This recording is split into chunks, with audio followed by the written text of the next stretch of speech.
할렐루야. 오늘 37편 23절에서 29절까지 말씀 잠시 묵상하겠습니다. 제목은 걸음을 정하십니다로 정해 보았습니다. 이제 어제는 의인과 악인에 대해서 말씀드렸지요. 의인이라 함은 주의 복을 받은 자들입니다. 주의 복을 받은 자에 대해서 오늘도 계속해서 나옵니다. 23절 함께 보면요. 여호와께서 사람의 걸음을 정하시고 그의 길을 기뻐하시나니 합니다. 너무나도 은혜로운 말씀이지요. 사람의 걸음을 여호와께서 정하시고 인도하십니다. 하나님은 성도들의 길을 기뻐하십니다. 성도들이 가는 그 믿음의 길을, 은혜의 길을 기뻐하십니다. 즐거워하십니다. 그러기에 하나님은 그의 길을 한 걸음 한 걸음 정하십니다. 여러분 생각해 보십시오. 목적지까지의 길, 내비게이션이 인도하는 길을 하나님이 정하시는 것이 아니라 우리의 걸음을 정하신다라는 거예요. 내가 한 걸음 뗄 때의 그 걸음을 정하십니다. 내가 가는 그 한 걸음 한 걸음을 하나님께서 정하신다라는 거예요. 저와 여러분들 우리의 걸음도 하나님이 정하셔야 한다는 것입니다. 정하셔서 걷게 하시고 정하셔서 나아가게 하십니다. 성도들의 걸음조차도 하나님이 인도하시고 이끌어 가신다는 것입니다. 얼마나 감사한지요. 그냥 지나고 보니 좋았습니다가 아니라 나의 걸음도 하나님이 정하신다라는 것이에요. 반대로 고백을 하면요, 우리 성도들의 삶이 한 걸음 한 걸음 하나님께 의뢰하고 의지하고 바라보아야 한다는 것이죠. 하나님이 나의 걸음을 인도하시니 나는요 한 걸음 한 걸음을 기도하며 의뢰하며 나아가야 한다는 것입니다. 그냥 터덜터덜 걷는 것 아니에요. 그냥 정해졌으니 가는 것 아닙니다. 우리의 걸음까지도 하나님이 정하시니 믿고 기뻐하며 나의 걸음이 주의 뜻이 되기를, 주님이 인도하시는 걸음에 내가 한 걸음 한 걸음 순종하며 나아가기를 기도하며 갈 수 있기를 간절히 바랍니다. 이어서 24절입니다. 그러하기에 24절에 그는 넘어지나 아주 엎드러지지 아니함은 여호와께서 그의 손으로 붙드심이로다 했어요. 단순한 의미는요, 의인이 강건하여서 넘어져도 크게 다치지 않는다라고 우리가 볼 수 있어요. 그가 넘어지나 성도가 가다가 넘어지지만 엎드러지지 않는다. 그만큼 성도가 강하다. 이렇게 볼 수 있는데, 지금 24절 전체로 보면 여호와께서 그의 손으로 붙드시기 때문에 그러하다라는 거예요. 이 악한 세상에서 우리가 살아가는데 넘어지거나 아주 엎드러지거나 하는 일들이 없겠습니까? 너무나도 많아요. 너무나도 많아요. 악하잖아요. 음란함에 다 노출되어 있고 살인과 폭력의 모든 것이 노출되어 있습니다. 그러한 가운데 우리가 매일매일 매 순간순간 방금 말한 대로 걸음걸음 넘어집니다. 넘어질 수 있습니다. 그러나 아주 엎드러지지 않는 것은 여호와께서 붙들어 주시기 때문입니다. 하나님께서 지켜보호하여 주시고 하나님께서 이끌어 주시기에 아주 엎드러지지 않는 것입니다. 그러하니 우리가 시험에 들지 않기를, 악에서 건져 주시기를 우리가 늘 기도해야 하지요. 하나님께서 거룩한 경건한 자들, 성도들을 이끌어 가십니다. 하나님의 자비와 은혜로 삶을 조절하고 걸음걸음 이끌어 가시기에 넘어질 수는 있지만 엎드러지지 않는 것입니다. 우리가 보기에는 판단할 수 없죠. 내가 보기에는 넘어진 것이 아니라 일어서서 꼿꼿이 가는 것일 수도 있고, 내가 보기에는 아주 엎드러진 것처럼 보일 수 있지만 그렇지 않다는 것입니다. 하나님의 시각에서 볼 때에 잠시 넘어진 것일 수 있고, 하나님의 시각으로 볼 때에 지금 걸음걸음 더 많이 걸어야 할 때일 수도 있습니다. 하나님의 백성들과 하나님의 인도하신 그 인도하심을 신뢰하며 가는 것입니다. 기억하십시오. 하나님께서는 하나님의 백성들을 걸음걸음 인도하셔서 아주 엎드러지지 않게 인도하십니다. 이어서 25절입니다. 내가 어려서부터 늙기까지 의인이 버림을 당하거나 그의 자손이 걸식함을 보지 못하였다. 덧붙이는 거죠. 다윗이 그렇게 하나님이 걸음걸음 인도하시고 넘어지나 엎드러지지 않는다. 그리고 내가 보았다. 어려서부터 늙을 때까지 보아하니 의인이 버림을 당한 적이 없고 그의 자손이 걸식하여 구걸하는 일이 없었다. 네, 이 말씀은 맞지만 사실 우리가 이 세상을 살아가면서 이러한 일들이 있습니다. 신명기 15장 4절에 보면 너희 중에 가난한 자가 없으리라 했습니다. 그러하니 유대인들의 시각에서 이럴 수 있습니다. 걸식함이 없고 의인이 버림을 당하는 일이 없다라는 것이죠. 그러나 예수님이 나사로를 말씀을 드렸지요. 예수님을 잘 믿지만 나사로 하면 이제 딱 두 사람이 떠오르는데 죽은 나사로를 살려주시죠. 죽기도 합니다. 그리고 또 하나는 부자의 집 문 앞에서 그들이 버린 음식물에서 뭔가 좀 얻으려고 그의 다리를 상처를 개가 핥는 그런 비참한 상황도 있더라는 것이지요. 그러나 중요한 것은요, 우리가 인생을 살면서는 우리도 악하고 세상도 악하고 이웃도 악하고 악하기에 그런 일들을 견딜 수 있습니다. 이스라엘 백성 우리가 생각을 하면 초대교회도 마찬가지로 있는 것을 나누어 그 안에는 부족함이 없다라고 다 구제를 일삼았습니다. 그러나 우리가 악하기에 너희 중에 가난한 자가 없으리라 이 말씀을 우리가 못 지킬 수도 있지요. 가난한 사람이 있을 수도 있고 예수님이 예로 들은 나사로가 그렇게 구걸하며 살기도 합니다. 그런데 중요한 것은 뭐냐면요, 그들의 마음 안에는 악에 대한 전념이 없습니다. 죄를 향한 갈망함이나 죄를 지어야지 하는 마음은 없더라는 거지요. 그들의 마음에는 하나님을 향한 사랑과 의지가 가득하다라는 것입니다. 어떠한 상황에 처하더라도 혹 다윗이 미친 채 하며 적군의 왕 앞에서 나오는 일들, 생명을 부지하는 일들, 나사로가 부자의 집에서 떨어지는 그 떡고물 하나 얻어 먹으려고 하는 그러한 상황이 될 수 있지만 그들의 마음 안에는 악에 대한 사모함이 없고 하나님에 대한 저주나 미워함이 없더라는 것입니다. 하나님을 향한 뜨거운 사랑과 열망이 가득하여 있다라는 것이지요. 그리고 바울은 빌립보서 4장 12절에서 고백합니다. 나는 비천함에 처할 줄도 알고 풍부함에 처할 줄도 아는 법을 배웠노라. 할렐루야. 우리가 살아가는 이 인생 속에서 하나님은 우리를 버리지 않으십니다. 굳건하게 붙드십니다. 사람들이 보면 저러면 예수 믿기 힘들겠다. 사람들이 보면 저 사람은 저주를 받았나 보다 할 수 있는 상황에 처할 수도 있겠지만 그 마음에는 하나님을 향한 한없는 사랑과 경외함과 공경함이 일어나는 거예요.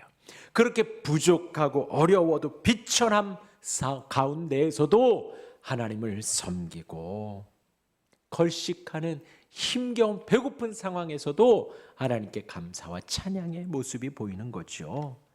반대로 풍부함 가운데에서도 하나님 앞에 예배하고 감사하고 회개하며 기도하는 것들을 잊지 않고 놓지 않는다라는 것입니다.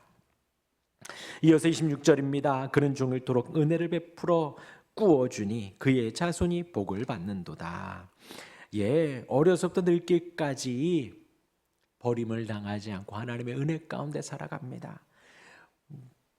재정이 많이 있고 없고 먹을 것이 많이 있고 없고가 아닙니다. 그는 종일토록 은혜를 베풀어 꾸어주니 라는 거예요. 하나님께서 은혜를 주시니 계속해서 나누어주고 베풀어 줄 수 있다라는 것입니다. 그의 자손이 복을 받는도다. 하나님께서 하나님의 자녀들에게 복을 주십니다. 그의 자손이라 그렇게 나누는 자의 자손이 복을 받는다가 아닙니다. 하나님의 백성들이 그 복을 누린다라는 거예요. 나누어 주는 복, 섬기는 복, 구제하는 복, 선교하는 복, 그렇게 돕고 나누는 은혜를 누린다는 것이죠. 얼마나 기쁘고 좋은지요. 내가 도와줄 때 기쁩니다. 내가 섬겨줄 때 기쁩니다. 하나님께서 의인에게는 그러한 종일토록 은혜를 베풀어 주십니다. 그러하니 27절입니다. 악에서 떠나 선을 행하라. 그리하면 영원히 살리니 합니다. 악을 떠나고 선을 행하는 것. 악은 거짓과 투기와 시기와 폭력과 음란함과 하나님을 등지는 우상 숭배와 하나님을 멸시하는 그 모든 것들이 악입니다. 선은요, 하나님을 사랑하고 하나님을 섬기는 선하신 하나님을 따라 살아가는 거예요. 절대로 상대적이지 않습니다. 선은 절대 선입니다. 절대적인 하나님을 사랑하고 섬겨가는 거지요. 다 성경에 나와 있어요. 그럼 너무 편협된 거 아닙니까? 절대 그렇지 않습니다. 하나님은 하나님을 사랑하고 이웃을 사랑하라 하셨습니다. 그 선을 행하라. 그리하면 영원히 살리니 영생하는 거예요. 죽지 않는다? 예, 아닙니다. 죽지요. 죽고 다시 살아나 잠시 자고 깨어 영원히 주님과 살아갑니다. 이단 중에 죽지 않는다라는 이단들이 있잖아요. 아닙니다. 육신의 죽음을 맞이하지요. 잠시 자고 깹니다. 그러나 그 이후에 영원한 삶을 우리는 지금 준비하는 것입니다. 어떻게 해요? 악에서 떠나 선을 행하라. 이것이요, 예수를 잘 믿으라는 것입니다. 우리 예수님을 우리가 잘 믿고 섬기는 거예요. 그 하나님 한 분만을 잘 섬기고 우상을 섬기지 않고 망령되이 일컫지 않고 안식일을 기억하여 거룩하게 지키고 교회 다니지 않으면서 나 마음으로 예수 믿어, 그런 거 없습니다. 우리가 마음으로 예수님을 믿으면 예수님을 더 사랑할 수밖에 없어요. 죄를 더 미워할 수밖에 없고 의를 더 추구할 수밖에 없습니다. 부모를 공경할 수밖에 없고 살인을 미워하고 다른 사람의 생명을 더 보존해 주기 위해 노력합니다. 가늠하지 않습니다. 사랑은 오직 내 배우자 한 사람만 사랑하지요. 도둑질하지 않습니다. 거짓말하지 않습니다. 절대로요. 마음의 탐심은 무엇이라도 다 버리려고 합니다. 예수를 믿으면요. 그것이 바로 악에서 떠나는 거지요. 선을 행하는 것입니다. 이것을 절대로 따로 보면 안 됩니다. 이것이 바로 이원론적인 잘못된 신앙이에요. 선을 행하는 절대선을 따라 살아가며 하나님을 사랑하고 이웃을 사랑합니다.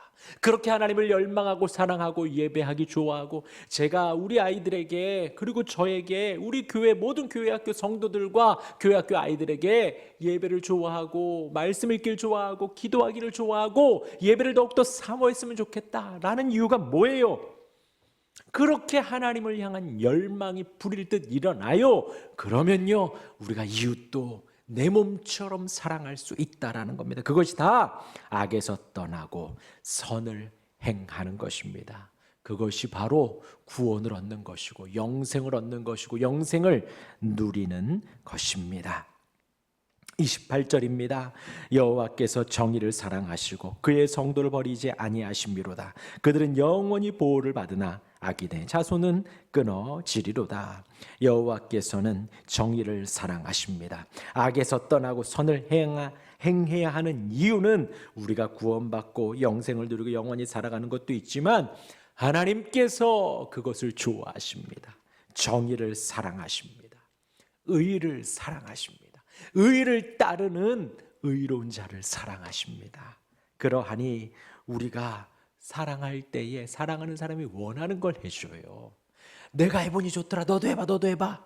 그것은 진정 사랑하는 게 아니에요. 그 사람이 좋아하는 걸 합니다. 하나님이 좋아하는 것, 정의를 사랑하십니다. 정의를 따르는 자들을 좋아하십니다.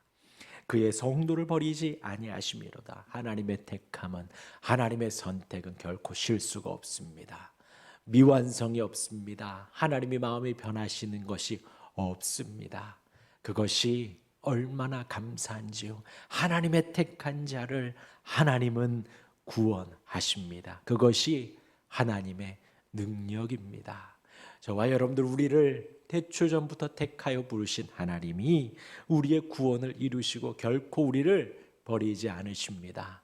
성경의 기록과 같이 성경의 믿음의 선진들을 버리지 않으신 것처럼 저와 여러분들을 버리지 않으십니다. 그들은 영원히 보호를 받습니다. 하나님께서 지켜주셔요. 너무 염려 마십시오. 하나님께서 보호해 주십니다. 보호해 주시는 하나님을 저와 여러분들 우리는 더욱더 사랑해야지요. 이 세상이 너무나도 악합니다. 그렇지요. 하나님은 그 악보다도 더욱더 크십니다. 이 세상이 너무나도 무섭습니다. 그보다도 우리 하나님이 더 위대하십니다. 성도들은 영원히 보호를 받습니다. 그러나 악인의 자손은 끊어집니다. 하나님께서 악인들을 분명히 심판하십니다. 알고 계셔야 돼요. 천국으로 인도하는 영혼들이 있고 지옥으로 빠지는 영혼들이 있습니다. 사랑하는 성도 여러분, 하나님은 우리에게 당근과 채찍을 주셔요.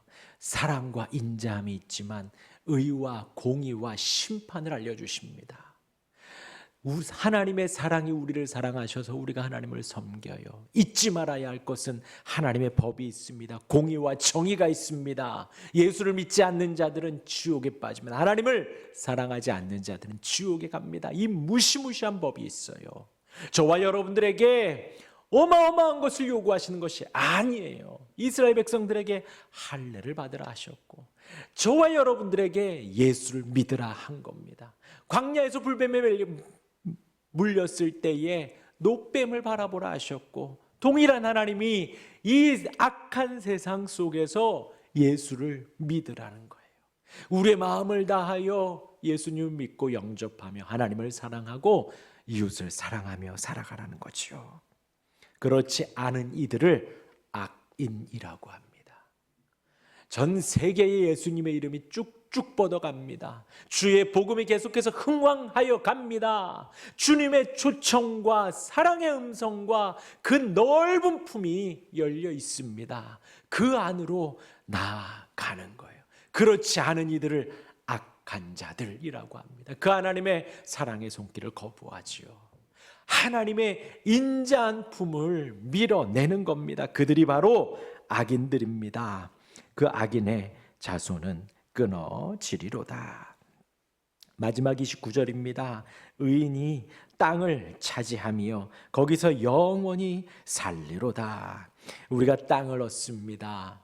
사실인지 모르지만 어떤 분이 있었대요. 이 땅 가나안 땅 하니까 어떤 분이 이 땅에서 땅을 많이 사셨다고 합니다. 아니지요. 하나님이 우리를 영원한 땅 천국으로 인도하십니다. 의인이 그 땅을 얻게 됩니다. 거기서 영원히 살아갑니다. 우리의 인생 80에서 100이에요. 이 짧은 인생 속에서 영원을 준비하는 것입니다. 하나님의 위대하심과 함께하고 하나님의 사랑과 함께하고 하나님의 능력과 함께하고 하나님의 자비와 함께합니다. 기쁨과 감사함이 넘치는 그곳에서 영원히 살아가는 거예요. 우리는 그 죽음 이후의 삶을 준비하며 이 땅을 살아갑니다. 사랑하는 성도 여러분, 우리의 걸음을 정하시는 주님이 우리의 길을 인도해 가십니다. 반대로 우리의 걸음을 인도하신 하나님께 우리의 걸음을 내어 맡기는 거예요.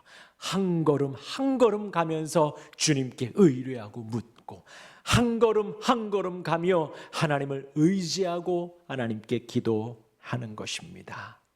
그렇게 우리가 살아갈 때에 넘어진 것 같지만 아주 엎드러지지 않는 주의 손에 붙드심을 경험하게 되고 그러한 사람들이 이 땅에서 버림받는 일이 없습니다. 걸식하는 일이 없습니다. 어떠한 상황과 환경 속에도 하나님을 향한 사랑이 날마다 더욱더 늘어갑니다.